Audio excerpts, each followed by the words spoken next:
Tom and Sam for Cultaholic. Off the back of the news of Peacock editing out bits of WWE history for their network, this suddenly seems like a good flex. Ooh. Right, Sam, make me an offer. Oh, meaty.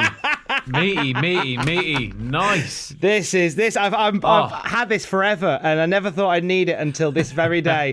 You want a full WrestleMania 6 for some weird reason? You got it, bucko! You've got like a VHS to digital converter, right? Hell no. Well, then that's how we broker a deal to get that price nice and low, Tom, isn't it? You call my people, I call your people.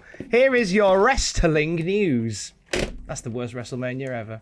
A huge WrestleMania match is set to be confirmed tonight. Scrapped plans for Keith Lee have been revealed. And are WWE really working with Logan Paul? We'll talk about that in a bit. So it is apropos that we have Sam Driver, the mind behind SmackDown, graded for this one, because something big set to go down on SmackDown tonight, Sam, with WrestleMania implications. What's occurring? That's correct. So according to the Wrestling Observer newsletter, the Sunday main event for WrestleMania is going to be Roman Reigns versus Daniel Bryan versus Edge for the Universal title, which I think anybody who's been watching SmackDown it's been in the water for a little bit. You know, it wasn't quite clear whether it was going to go ahead, but I think, you know, following what happened at Fastlane, there's no other option really, is there?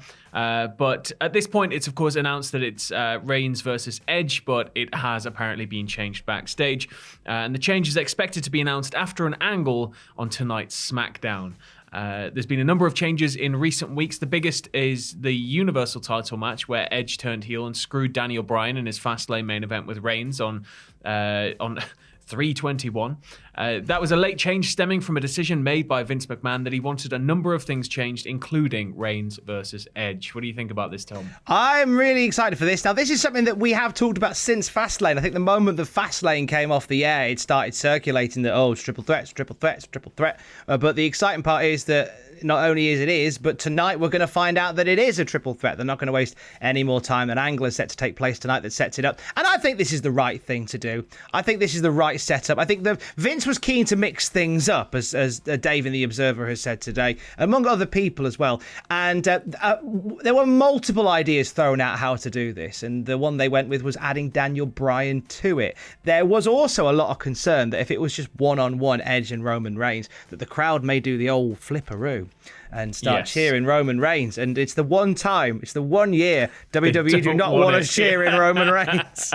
And it's the one year he'll probably get cheered, which makes it even funnier. I think this is going to be a solid match, possibly even the main event of night 2. I feel like this feels right.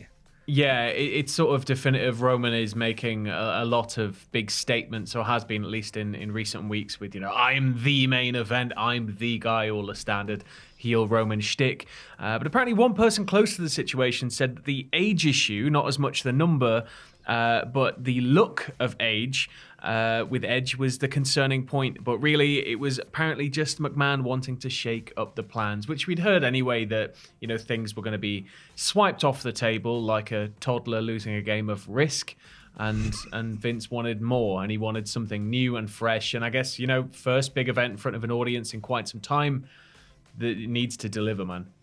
Absolutely, and lots of plans for WrestleMania have been talked about in The Observer and in other reports today. So we can tell you that the update of WrestleMania 37 goes as follows. So over the 2 nights, each night is going to be 3.5 to 4 hours long.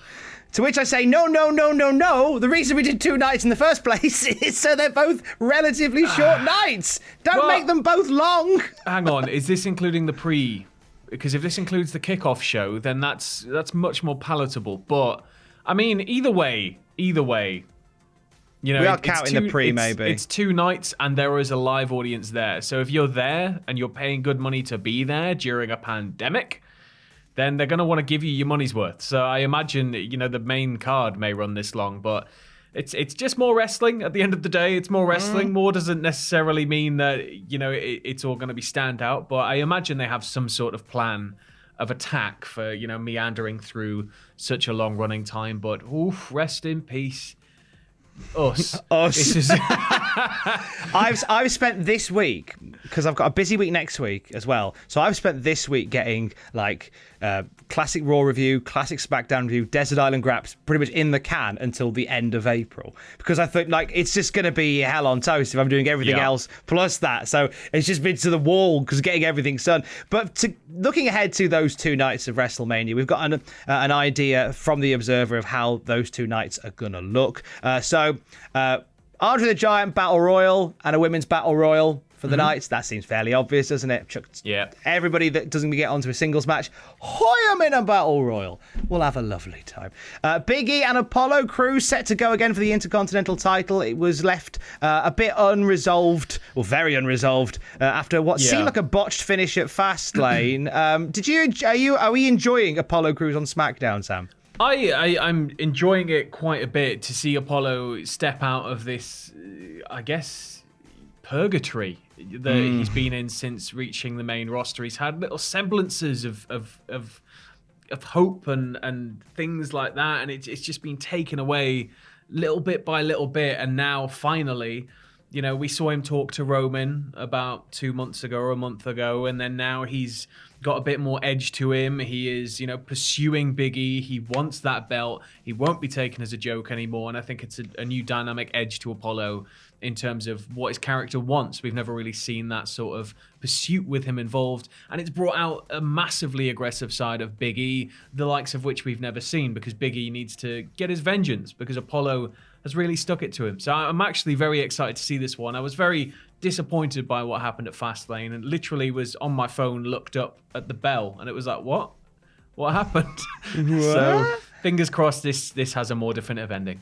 The Smackdown Tag Titles seem to be on the line for WrestleMania. At the moment, Dolph Ziggler and Robert Roode versus the Street Profits, possibly adding in Otis and Chad Gable and the Mysterio Familia to that match as well. The tag division is a weird one on SmackDown, isn't it, Sam? Yeah, it's sort of very cyclical. It just seems to be a game of we've got him now you've got him now we've got him now you've got him now, and it just goes backwards and forwards and round in a circle, and everybody has a great time. But despite the fact there are some solid matches every now and then, every couple of weeks there seems to be a really really solid tag match. It just kind of gets a bit tiring. But I think this has been the most exciting run for the tag belts in recent memory for me, at least. And last week ended with a bit of a stare down for the tag guys, with Street Profits, Ziggler and Roode and Alpha, and sort of everybody looking at them. So I'd imagine this is where we're headed. A possible night stealer, Seth Rollins and Cesaro. Yes, that's been building. Obviously, Nakamura sort of took Rollins to task to avenge the way he's been treating Cesaro recently. He didn't come up successful, but it's step one on the ladder of getting Nakamura back to singles glory. And this whole feud has elevated Cesaro to a point where he's got a featured WrestleMania match against Seth Rollins. I mean, come on. Yeah. If he beats him, that's going to be huge. The place will erupt. Shayna Baszler and Nia Jax set to defend the women's tag title against a cluster of women's tag teams, possibly Lana and Naomi, possibly Natalya and Tamina, and perhaps a few others added in, says Dave. It's all up in the air with the women's tag division at the moment. Watching that on Raw unfold, they have thrown a lot of tag teams together. And for me personally, I don't think Lana and Naomi truly click as a team. I think it's just they dress the same, which helps. I like it when tag teams dress the same. I tell you, I've been really happy with how they've handled Natty and Tamina recently, because they're two people that often seem to get overlooked and just thrown into, enhance, and they're in their own right. They're wrestling royalty, and they're treating them seriously. They're allowing them to have a bit of edge to them now, and it just feels like this might be the start of actually something good for these people that are owed so much for the time and effort they've put into the company. So fingers crossed, at least they'll have a good showing. They'll have to get past Dana and Mandy for that, or Dandy, if you will. Dandies, we've been calling them on the Raw graded. We could have to get past Dandy. Good luck to everybody. From the Raw side as well, Riddle and Sheamus for the United States title. Now, Riddle has had a busy run as US champion, but from what we understand from the Wrestling Observer today, that it is a run that wasn't set to be Riddle's. It's not just the Observer that's mentioned this, but Fightful have also said this, haven't they, Sam? That's right, Tom. Apparently, according to Fightful, it was supposed to be Keith Lee. It was supposed to be Keith Lee all along before his absence from television. And Fightful have said that Keith Lee's absence is related to health issues, and he's still not medically cleared, and he's actively trying to get clearance to return. But following tests, he hasn't been being able to get to TV and get that clearance at this time.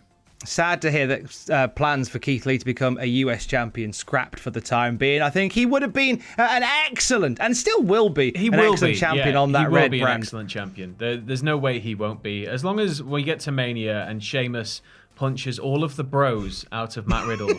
Because if I have to sit through another pay-per-view promo, like a backstage segment, where the word bro is said about 5,000 times, I think I will rip my own eyes out. It's funny because he's stoned. Do it. Yeah, mate, you've got to bear in mind. It's not even good stoner humor. That's the thing. He's just saying bro and smirking. Keep in mind, though, mate. Keep in mind that Rob Van Dam looks to be going into the Hall of Fame, as we've talked about this week. Oh yeah. Yeah. They're doing a promo together, aren't they? 100%. They're totally doing a promo together. So Keith Lee, we don't know what the score is right now other than health issues that are keeping him from being cleared to wrestle. Was set to have a US title reign. That now went to Riddle. We send Keith Lee nothing but the best. Don't you forget about Keith. One more match confirmed for WrestleMania. One more match reported for WrestleMania so far from the Wrestling Observer. And it's two old friends hanging out together once again in Kevin Owens and Sami Zayn. Owens and Zayn rekindling a rivalry.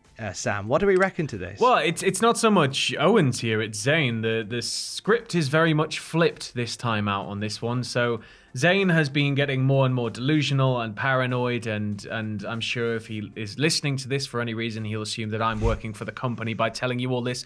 But essentially, Sami is trying to prove that the company are working against him, actively working against him, and he's hired his own documentary crew, and he doesn't trust anybody else. And Kevin Owens was invited by Sami to come onto the documentary, and last week he was like, Sami, I don't know anymore, man. This isn't like you. You're not this person. I don't know what's going on with you. Are you sure you're okay? And Owens seems to be genuinely worried about his friend. And, he comes down to ringside and Sami's undoing the turnbuckle pad and he's cheating on pins. And Owens is again, he's like, this just isn't Sami. I don't know who this person is. And then after the match, Owens kind of distances himself a little bit from Sami, and Sami threw a massive hissy fit and took him out of commentary. So very much Kevin Owens will be the one that, the company wants to win here. But either way, these guys are capable of unreal matches, so it should be stellar. Sami Zayn no longer has a friend. Friendship ended with Kevin Owens, but he has found himself a new friend online, and it could be leading to an unusual clashing of worlds, and it could lead to WWE working with YouTuber Logan Paul. So wrestling and YouTube. Who thought that would have ever worked? Nah, it'll never take off, mate. It'll never take off. Sami Zayn put out the video from his time on Smackdown, talking about his disrespect by WWE. It was quote retweeted by Logan Paul, who started following Sami Zayn recently, saying they did this man dirty. And Sami Zayn piped up to this and said, hey, I noticed you started following me on here, Logan Paul. Check your DMs. I sent a bunch of raw footage that my documentary crew's collected over the past few months. What you saw was the tip of the iceberg. No one understands how bad WWE has it out for me. Judge for yourself. To which Logan Paul has responded with, yeah, I checked it out. You might be onto something. Are WWE seriously potentially bringing in Logan Paul here? Look. Money makes the world go round, doesn't it? So if even they have had a conversation with Logan Paul, because Sami Zayn mentions Logan Paul, that's how the whole thing started, was I've sent it to this guy, I've sent it to him, and he's got loads of viewers, and he might be able to get our word out there. And it seemed like it was just a throwaway statement. Then Logan Paul interacted, maybe smelling money in the water.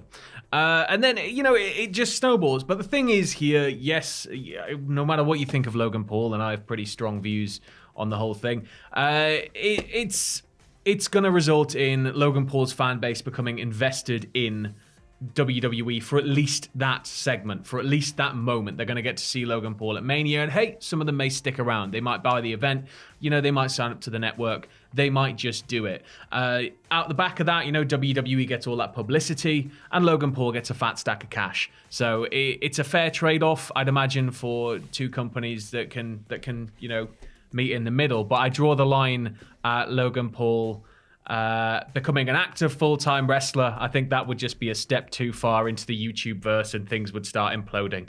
I don't know. So you'd only want him to be part of WrestleMania? Well, I to be honest, I don't know if I haven't really thought it through very much that far, but I know the guy is well into the boxing thing, and I imagine he'll be able to make a hell of a lot more money doing that. But I can't see him becoming like a full-time roster member, but it wouldn't surprise me if it's more like a Gronk thing where he pops up every now and then it builds to Mania. You wouldn't want him there every day, bro? No, I don't think I would, bro. Leave that with you. Logan Paul possibly working with WWE. We'll find out another time. He has been Sam Driver. I've been Tom Campbell. Hey, Peacock, do us a favour. When you get to WrestleMania 9, can you edit out the last 5 minutes of the pay-per-view? That'd be amazing. Stay safe. Love you. Bye.